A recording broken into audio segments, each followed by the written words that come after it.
Listen to this podcast now on the Red Apple Podcast Network. Why is the middle class shrinking? Why are people facing an affordability crisis while marginalized individuals called informals grow in numbers? Join me as I travel the world, speaking with people living in invisibility, the leaders working to solve it, and uncovering the hard truths shaping our economy and daily reality. Download all of Red Apple Media's podcasts right now through your favorite podcast platform. The Rita Cosby Show on the Red Apple Podcast Network. And tonight on the Rita Cosby Show, a lot of activity happening on the political front.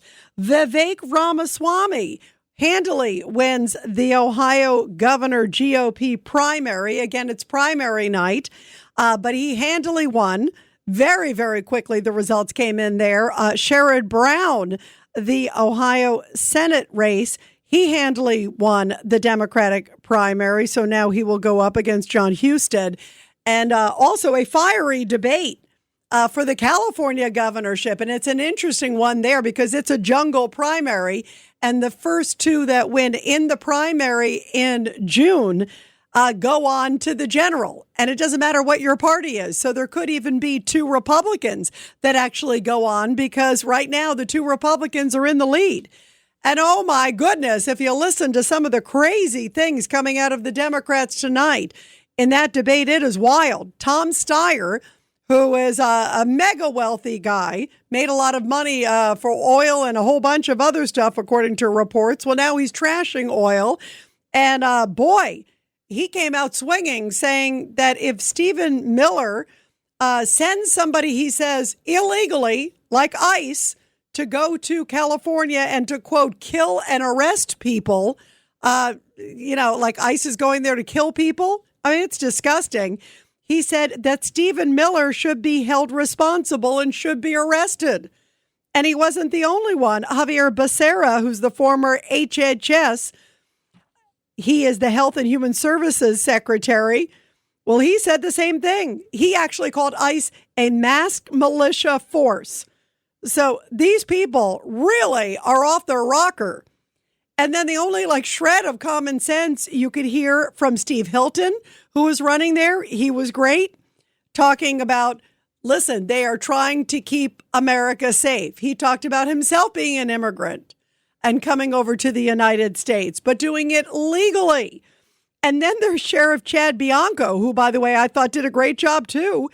And he said, nobody is breaking state laws in California. The federal government has authority to do what they're doing.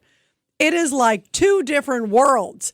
And that's why everybody has to get out and vote this election time, because I'm telling you, the loony left is like lunacy left. There is no loony left. It is like craziness du jour. And I'm telling you, when you listen to the Democrats, all they did was trash Trump. Trump sucks. That's a direct quote from Katie Porter, who, remember, who was screaming at her aide in the background, her nanny or assistant in the background, screaming, Donald Trump sucks. That's the way she sort of opened up her statement. And then F Trump, that's her motto. So really lovely people, but it shows you the game plan of where they are hoping to go in the biggest state, the most populous one in the country. The stakes couldn't be higher because, of course, Gavin Newsom is not running again. Gavin Newsom may be busy running for president, even though you have to look at his record there, too. Meantime, President Trump, by the way, on the Iran front, some big news tonight coming out and saying that he is actually pausing Project Freedom. And he said he's doing that because he says they actually may be close to some sort of deal with Iran, which is interesting. Here's what he said. Based on the request of Pakistan and other countries, Pakistan, the intermediary country, we have mutually agreed that while the blockade will remain in full force, that's not allowing, of course, the Iranian ships to come or to go. He says that Project Freedom will be paused for a short period of time to see whether or not the agreement can be finalized and signed. So maybe Pakistan is pulling out a Hail Mary. Maybe this is a way to save face for the Iranians because they're clearly getting obliterated with the blockade. There's no doubt about it. But what's the strategy with saying we're going to pause Project Freedom, which is escorting these ships through the Strait of Hormuz? We know that the Iranians are firing, but they're sort of firing like mosquitoes. These little bites with these little ships and other things, barely doing a dent against the great U.S. military. But here is President Trump just a little bit ago, and he says, publicly Iran is all bluster, saying, oh, we're going to take down the evil empire. But then privately they're saying, please, sir, can I make a deal? What I don't like about Iran is they'll talk to me with such great respect. And then they'll go on television, they'll say, we did not speak to the president. We did not. I just spoke to, we did not speak to the president. So they play games, but let me just tell you, they want to make a deal. And who wouldn't? When your military is totally gone, we could do anything we want to them. Who wouldn't? Yeah, and boy, do they deserve it at this point. But let's see. He's going to try another Hail Mary. Clearly, the Pakistanis are saying, hey, please, can we try one more way? He's probably saying maybe a 48-hour pause, maybe a 24-hour pause. And here is Secretary of State Marco Rubio, who did a great job at the White House today. He came out and he commanded the whole White House press room. I guess he's the backup for Caroline Leavitt. But it was also a good show of somebody who clearly, I think, will be on the presidential ticket in some form next go round. And here is Secretary of State Marco Rubio talking about Operation Epic Freedom. Now, what's really important for you to report and for everyone to understand is this is not an offensive operation. This is a defensive operation. And what that means is very simple. There's no shooting unless we're shot at first. Okay? We're not attacking them. But if they're attacking us or they're attacking a ship, you need to respond to that. You're not going to let some fast boat come up on the ship and shoot it up. We're going to respond to it, and we've been successful at it. I don't know what the exact number is, but I know a number of those fast boats have now been targeted, and will continue to be if they pose a threat to our forces. We'll shoot down drones, we'll shoot down missiles, but it's defensive in nature. This is defensive. So if you hear stories about attacks and launching of firing back and forth, it's not back and forth. We are only responding if attacked first. This is a defensive operation, and that's what's occurring here. And that is what's occurring here. And we've got some new breaking news coming in because a lot is happening. And in fact, a very popular synagogue in New York, once again, mobbed tonight by angry protesters in a whole bunch of different directions. Here's the breaking news. Breaking news. And just in, about 100 angry protesters descended on this New York City synagogue. They were clashing back and forth with police in what's described as a very chaotic protest.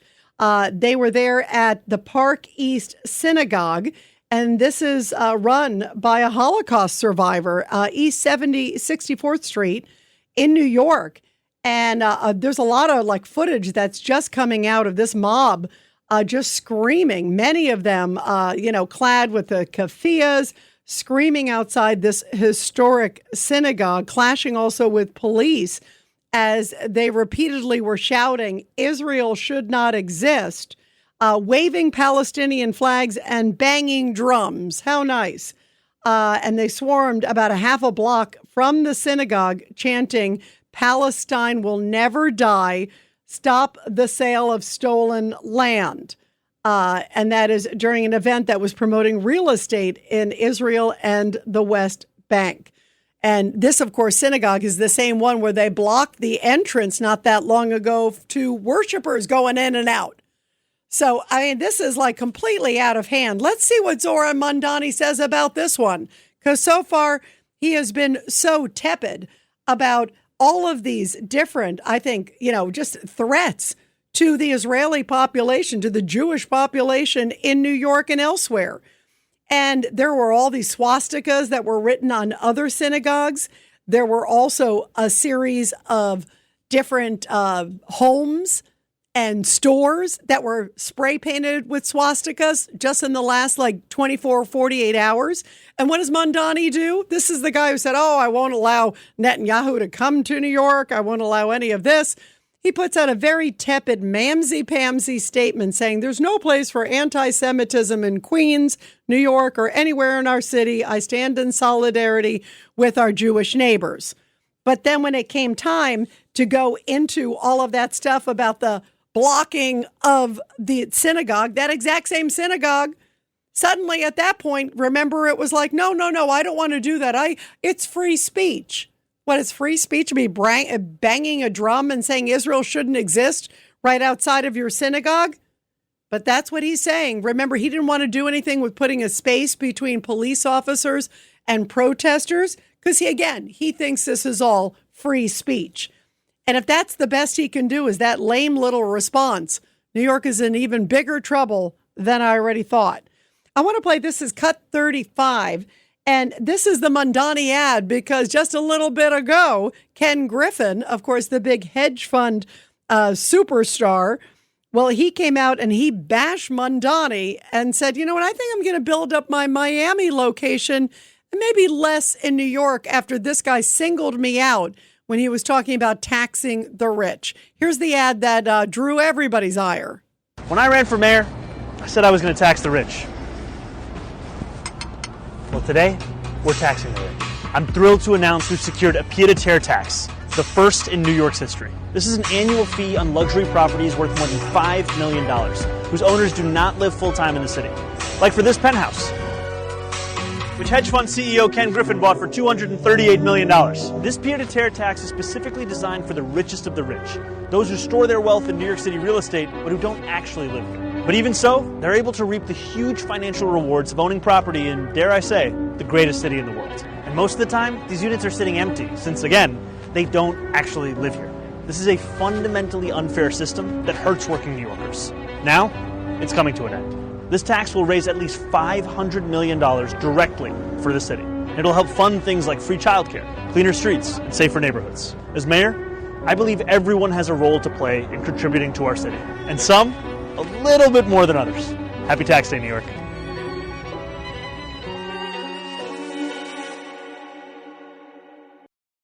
Well, Ken Griffin didn't like that he was being singled out by Zohran Mamdani. He's like, what did I ever do with this guy? I'm bringing in tons of tax dollars.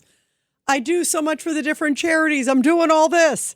So finally, he responded, and listen to the way he described that ad that you just heard. Speaking of warm greetings, I was going to do this, wanted to do this interview outside your apartment, but I thought it would be creepy and weird. So how did you feel about the mayor's little video? It was creepy and weird. Agreed. I mean, like, knock, knock, knock on the window. Like, Mayor of New York knock City. on the screen, yeah. Yeah, on the screen, like. Yeah. Like that's How many times have you watched that video? Three. What are you going to do about it? I couldn't help myself. You had to what? I had to go back and look at it again. I mean, like, you literally look at the first time and you're like, you got to be kidding me. Okay? And then the second time you're like, you know what, this has gone from creepy to actually not really creepy. This has gone frightening because, you know, the CEO of United Healthcare was killed just a few blocks from my house. And anything that creates like an agitation in the extremist on either side of the aisle is a frightening dynamic. I mean, you know, if we look at what happened in D.C. Bravo. That was at the Milken conference. And then he said, well, the mayor of New York, let the exodus begin. Take a listen.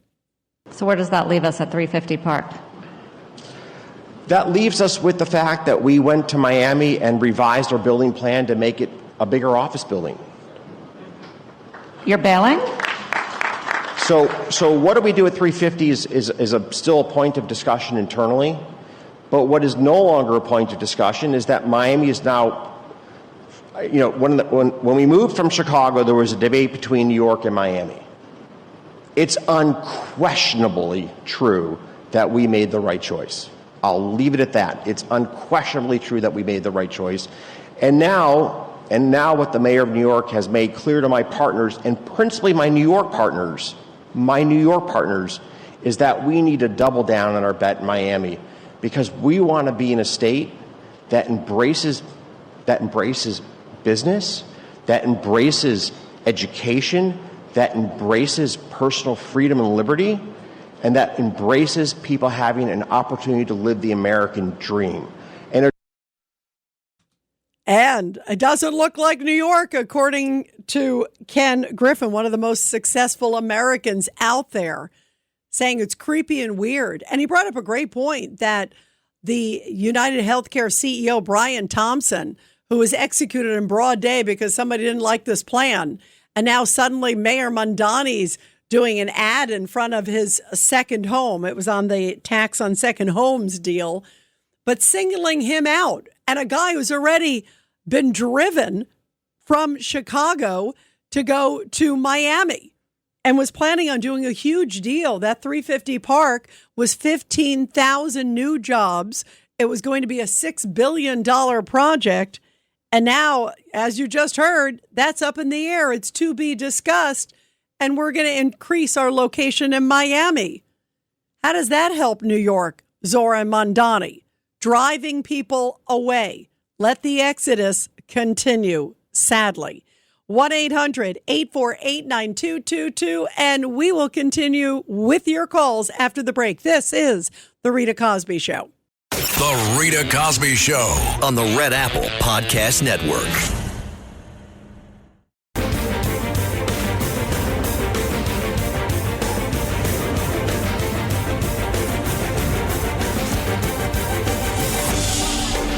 It's the Rita Cosby Show. And let's go to your calls, guys. 1-800-848-9222. Let's go to Sal in New Jersey. Sal, go ahead. Hello, Rita. Rita, Zohran Mamdani is not looking the other way when it comes to anti-Semitism. He is an anti-Semite. He's got anti-Semitic friends. He's in cahoots with anti-Semites. He's made anti-Semitic comments. He is an actual anti-Semite. Sal, what about also the fact that and I bring it up, I think about his family. Remember his wife liked those comments that were talking about October 7th and Hamas going after and slaughtering Israelis. Remember, she said, it was a child in passing, even though it wasn't that long ago. And then you got his father, who seemed to be making justifications for suicide bombers. Remember in his book saying that they were misunderstood. So and like you said, he's surrounded by a lot of people. Look at Hassan Piker. What about Hassan Piker? Absolutely. America deserved 9/11. This is a guy hanging out with them. Absolutely. And don't forget, you have Linda Sarsour, who lives in Brooklyn. Yeah, she's another one. That's a good point. And she was also his mentor. And boy, she epitomizes all of this Democratic Socialists of America, their whole agenda. As we hate Israel. We don't want anything to do with Israel. It's terrible. The Rita Cosby Show on the Red Apple Podcast Network.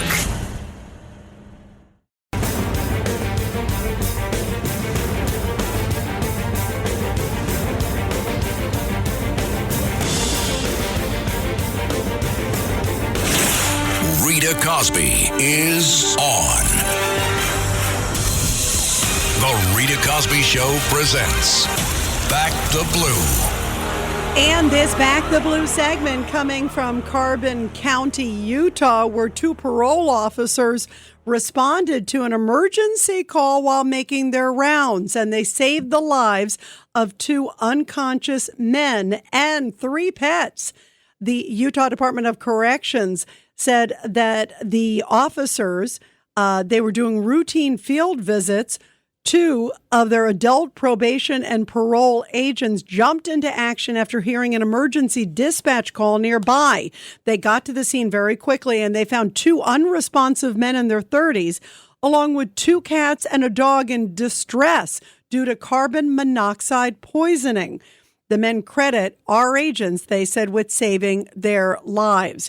Now, upon getting information, they were checking, and they realized that the man was unconscious and breathing strangely. So they both assumed at first it may have been some sort of an overdose. They immediately began administering aid, but quickly realized something was not right with the space around them. I started feeling it in my chest and my lungs, the officer said, breathing heavily and muscle fatigue.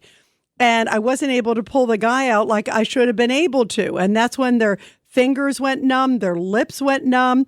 And they realized also, they said their brain was moving slowly, lagging behind. And they realized that something was horribly wrong. Then they also went back inside the house to make sure that nobody else was still inside. They were able to rescue everybody, despite the way that they themselves were feeling. Again, 3 adults and 3 animals, and everybody is expected to make a full recovery. Wow, fast action and heroics by our men and women in blue, helping, obviously, the 3 men and their furry pals, too. So we love that. Well, speaking of crazy, I don't know how to describe it, but here's some breaking news for yourself. Breaking news. Well, the California governor's debate taking place, and there's already been a lot of fireworks, and it couldn't be like more apparent of 2 different worlds. You've got on one side, you've got Chad Bianco, who is the Riverside County Sheriff. And then you've got also Steve Hilton, who is also a highly accomplished business guy, political expert, and also former Fox TV host. We've had both of them on the show over the years, and both tremendous guys. Steve Hilton leading the field, very eloquent, very poised, and definitely doing a great job, as is Chad Bianco. And then you got Tom Steyer and all these Democrats, including Katie, I can't stand my assistant Porter. Remember when she was screaming at the person in the back, get out of the shot, get out of the shot, I can't take it anymore. Well, it seemed like she was losing her cork tonight, too. And same thing with Tom Steyer and all these others. You got to hear this. Tom Steyer actually said in the debate that he would go after Stephen Miller and others in the Trump administration for, quote, unlawfully, essentially sending ICE to California.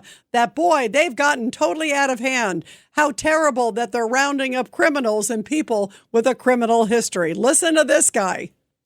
You want California's attorney general to be able to hold both ICE agents and their leadership criminally liable for what you say is, quote, violent illegal conduct on the job.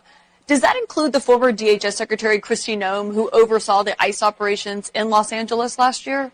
Look, the governor of California should hold people accountable who break the laws of California, specifically including ICE agents and the people who send them to racially profile, which is illegal, and use violence against Californians, which is illegal. And it should go up the chain to the supervisors, right up to Stephen Miller. If he's sending people to racially profile and hurt Californians or kill Californians, he should be held liable. It is not legal for federal agents to come to California and break the law. It is absolutely critical that California's governor does stand up for everyone in California. That, in fact, ICE, to me, is a criminal operation. I've said all along, we should abolish ICE. It's breaking the law. It is coming here deliberately to break the law, and that's why I'm saying we should hold them accountable. We should inspect the detention centers that they have in secret. So just to we clarify, should have a Mr. legal Steyer, defense fund. Yes, I do. I don't know. I would go all the way up the chain. I've gone as far as Stephen Miller. Stephen Miller should be held accountable for what the ICE agents do in California that he sends. But just to clarify, since Kristi Noem was the Senate-confirmed Department of Homeland Security Secretary, do you believe that she is someone who should be prosecuted? If she has given the orders to break the law in California, yes. Sheriff Bianco, what's your response to that? Prove it.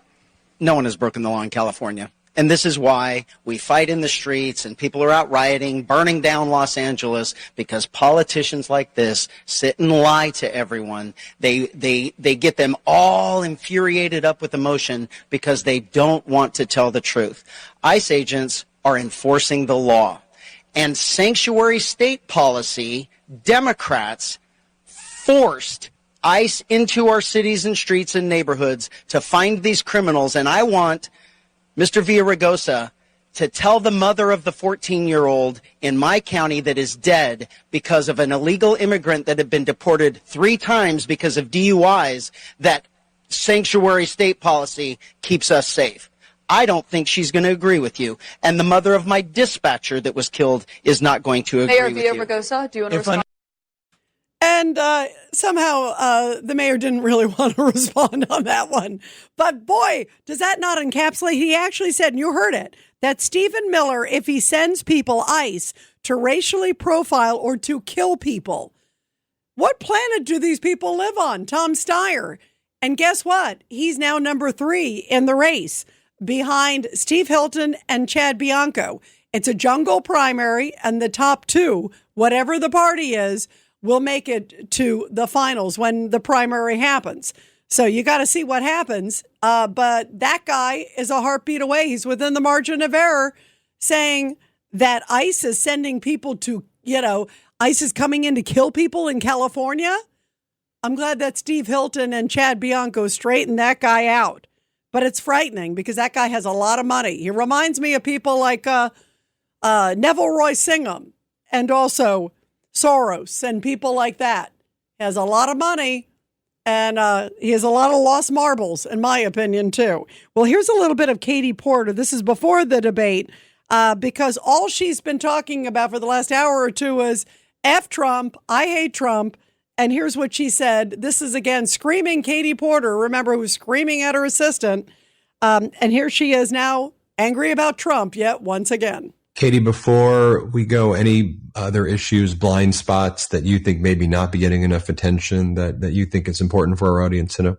Yeah, I mean, I would just mention 2 things. One, I've wanted to tell you this for a long time, but, I came on Midas Touch a long time ago when I think when I first got ready to launch the campaign. And I've actually made a lot of references to the Midas Touch during this campaign. And what I always say to people is, I get this question about Donald Trump a lot. Like, what about Donald Trump?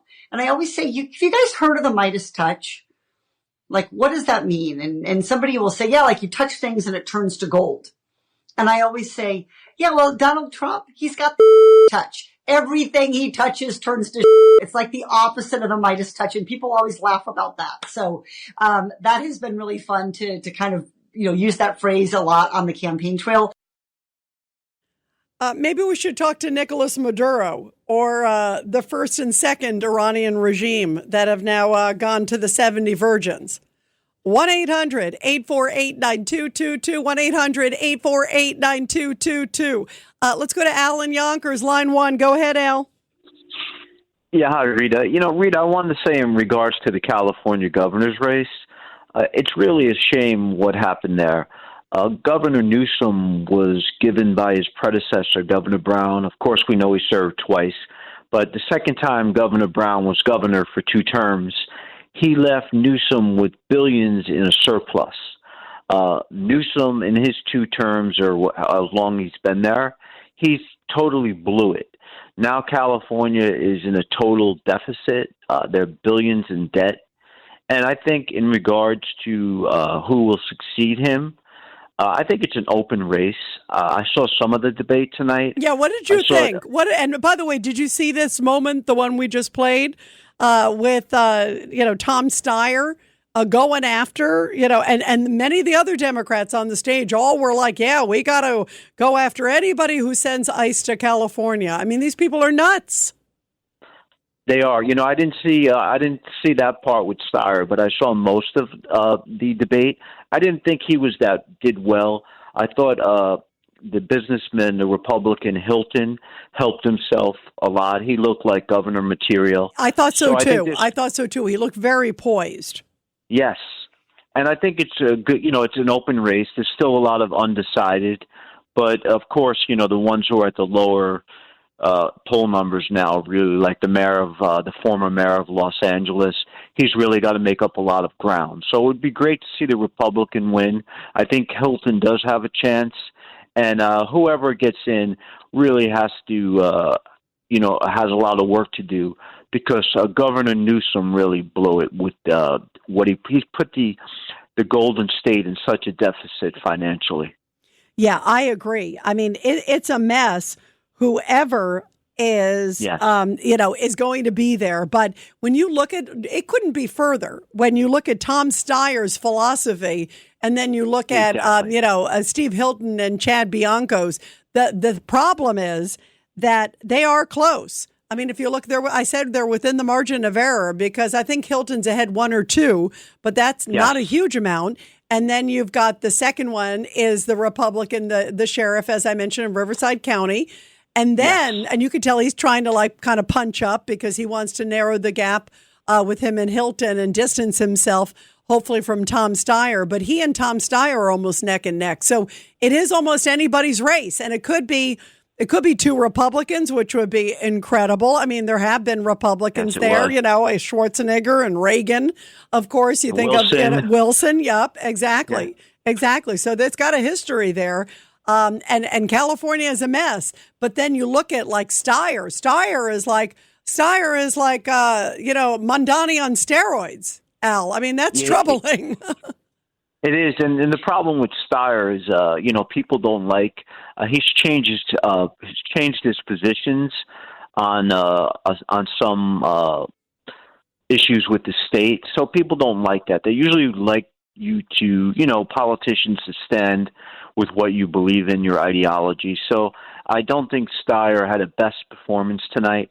A lot of people, like you said, they were coming at him because he's one of the front runners. But it should really be interesting to see how this plays out. Yeah, it is going to be interesting. And, of course, the primaries next month. I mean, it would be amazing if it ends up being 2 Republicans. Yeah, really would. Boy, they could certainly clean up the state, and it certainly needs it. Al, thank you very much. Let's go to Stan in Forest Hills, line 4. Go ahead, Stan. Your thoughts tonight, my friend. Well, I can skip the California thing, but let's talk about Forest Hills and what's been happening here with overnight some of the synagogues, Rego Park, a couple others. Yes, with the swastikas on them and yes. so forth. Oh, it's troubling. Within a mile radius of where I live, there's maybe 15 or 20 synagogues. Literally on 108th Street, there's a row of them. On Queens Boulevard, there's about 4 or 5. They hit that area and so forth in the middle of the night. What interests me is the police department is literally within distance of all of these places. Now, obviously, they hit way in the middle of the night, 1, 2, 3, 4 in the morning. But you'd think that now the police will be out there. I don't know if they'll come in the middle of the night, but it's a serious thing. I don't know where else they're going to hit. But they did put down swastikas on some of the synagogues, Rego Park and a couple others, Orthodox ones. So Stan, what's your reaction? Go ahead. I'm sorry. Yeah, what's your reaction to Mayor Mamdani, whose response was very tepid? Rita, don't even. I mean, do we really got to talk about this? Yeah, we do. He'll be gone. Yeah, we do. Badly. He can do a lot of damage. You know that. We know he's going to do damage. But I do not see this guy being reelected mayor. I mean, he's doing that. We know what the situation is. You know it, and I know it. He makes comments. He's trying to do this. Thank heavens. We have the city council president. Thank heavens that, and we have her, and she could stop him as best as she can, Miss Menon, right? I mean, yep, Julie Menon. Other than that, I don't know what we can do other than, he let him talk. Now, with the guy with the $250 billion plan, the tax on that, I do have one question. I think he's crazy. But let me ask this question, and it is a logical question. Now, the guy apparently he bought a $250 million apartment. Is that correct? Or is it a townhouse or what? Yes, he did. He bought I believe it's an apartment. I have to look at it, but it's $250 million apartment. Is that the right amount? Yeah, really? Yeah. I mean, you crazy, can. But anyway, it may be a townhouse. I don't want to misspeak, but it's a large property. But the point is, okay, and I'm for everybody paying their fair share of taxes, and I don't want to be taxed because of this and that. But in this particular point, is he possibly making a point here? Does the guy live here? Does he pay his fair taxes? I'm not saying, I don't want the guy, hey, look, if you want to go to Florida, go to Florida. I'm not going there. But is Mamdani on this particular point making a point on real estate? I don't think you should bill real estate taxes to everybody and so forth, and that hasn't been done before. But if they're buying this property, I'm just asking the question, if they're buying this property, and they're not paying any major taxes on it, Oh, they are paying some taxes. There's no doubt. Okay, yeah, right. But what's interesting, Stan, remember people like that who pay taxes aren't getting the services. In other words, the services that the city provides while you pay the tax, whether it's for schools or for garbage pickup or all these things, they're not using them. So it's actually like almost free money to the city. And somebody like that hires so many people in this state. It's not like they're just sitting there. They're hiring tons of people in the state. They're giving tons of money to charity. No, you're right. And it's such an insult to somebody who actually has been, a very good citizen. No, he gives jobs. You're right. He gives jobs. He produces jobs and so forth. But if the property is not being paid on tax, if the guy doesn't live here, and that's the problem. But if he doesn't live here, right? He doesn't. Pay any tax on it. He should have paid something. He pays some. He does, and it's his second home. So it's different than if it's your primary residence, but it's still a lot of tax, and he's barely using services. You should hope you have a whole bunch of people like that barely use services, but pay a whole bunch of money in tax. And especially if you have an expensive apartment like that, you are paying quite a good bit of tax. So, I mean, it's essentially like the model person who doesn't take advantage of the benefits. So the win is better. But he just chose to pick this guy out because he wants to vilify somebody. Rita, what's his point? What is he? He's saying his point is they're wealthy. Billionaires or yes, what? Exactly. They're wealthy. They're billionaires, and they're just going to have to pay a price because shame on them is Mamdani's attitude. Well, guess what? Now he's angered one of the most upstanding citizens of New York, and I bet you there's going to be more to follow. And that's not good news, Stan, and I know you understand that. Stan, thank you. Always good to hear from you. 1-800-848-9222. The Rita Cosby Show on the Red Apple Podcast Network.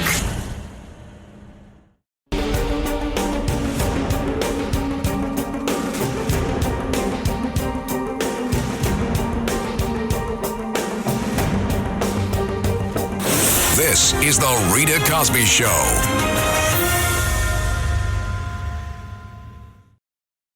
And tonight, there's a report from the U.S. ambassador to Greece, Kimberly Guilfoyle, who, by the way, used to be married, of course, to Gavin Newsom and then was engaged to Donald Trump Jr. She's saying that President Trump will visit Greece soon. Not saying exactly when that will happen, but she said a lot of things is going to happen and that he is going to come to Greece. Also, apparently, Defense Secretary Pete Hegseth is going to visit Athens, as well as U.S. Secretary of State Marco Rubio. And the prime minister there of Greece, Mitsotakis, has been praising Trump, likes him a lot, and says that he would get a warm welcome. And President Trump called Greece a terrific ally. Kimberly Guilfoyle is saying, hey, wouldn't it be neat if Trump gave a speech at the Acropolis, maybe even around the time of America 250 celebrations in Washington, maybe before or after that. He is going to Turkey for the NATO summit, July 7th and 8th. And Greece is not too far away, guys. So who knows? That could be it. When we come back, we're going to talk more about Zohran Mamdani and him driving away people from New York. Also, some more details on Iran. And wait till you hear what James Carville had to say about President Trump. It is shocking and it is disgusting. He used to be a little more moderate years ago, and now he's sort of lost his rocker, it seems like, in the last few years.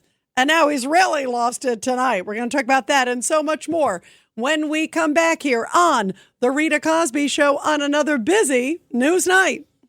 Thanks for listening to The Rita Cosby Show. You can hear The Rita Cosby Show weeknights at 10 on 77 WABC. If you like the podcast, share it with your friends and listen anytime at WABCRadio.com and download the WABC Radio app. Hit that subscribe button on all major podcast platforms. Plus, follow WABC on social on Instagram, TikTok, Facebook, and X. See you next time for a new episode so you never have to wonder. What the heck is going on here? Listen to this podcast now on the Red Apple Podcast Network. The Leadership Thread with Dr. Peggy Polonis. I'm Dr. Peggy Polonis. Join me on each episode where I unravel the story that shaped leaders, tracing the thread that led them where they are today. Because leadership isn't born in adulthood. And thank you once again for joining us on the Leadership Thread, education, ethics, and sustainability. Download all of Red Apple Media's podcasts right now through your favorite podcast platform. Ryan Reynolds here from Mint Mobile. I don't know if you knew this, but anyone can get the same premium wireless for $15 a month plan that I've been enjoying. It's not just for celebrities. So do like I did and have one of your assistants switch you to Mint Mobile today. I'm told it's super easy to do at mintmobile.com/switch. Upfront payment of $45 for 3-month plan, equivalent to $15 per month required. Intro rate first 3 months only, then full price plan options available. Taxes and fees extra. See full terms at mintmobile.com.